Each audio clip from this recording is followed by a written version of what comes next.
ইনশাল্লাহ এই বিজয়ের মাস আমাদের, এই অন্ধকার কেটে যাবে, নতুন সূর্য উদিত হবে, বাংলাদেশ আবার উন্নয়নের পথে এগিয়ে যাবে। এই ফ্যাসিস্ট খুনি পরিকল্পিতভাবে যে আমাদের দেশকে ধ্বংস করছে, এই খুনি ইউনূস এবং তার যে চালাচামুন্ডা সন্ত্রাস বাহিনী, তার উপদেষ্টা, তার সমন্বয়ক, ইনশাআল্লাহ বাংলাদেশের জনগণই তাদের বিচার করবে, সে বিচার হবে। এটা অবশ্যই হবে, আমি বলতে পারি, কারণ আমরা ন্যায়ের পথে আছি, সত্যের পথে আছি। আমি জনগণের কল্যাণে কাজ করি।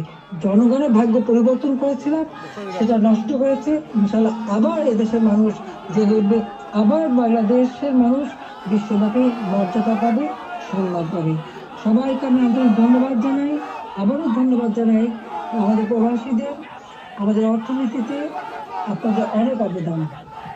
আমাদের দেশের অগ্রযাত্রা, দেশের প্রতিটি অর্থনীতি প্রবাসীদের অবদান রয়েছে। সেজন্য সকলকে আমি আন্তরিক ধন্যবাদ জানাই, কৃতজ্ঞতা জানাই।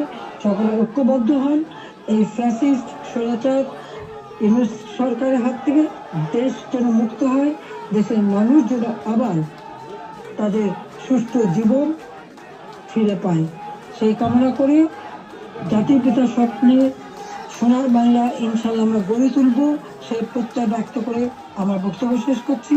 খোদা হাফেজ। জয় বাংলা, জয় বঙ্গবন্ধু, বাংলাদেশ চিরজীবী হোক।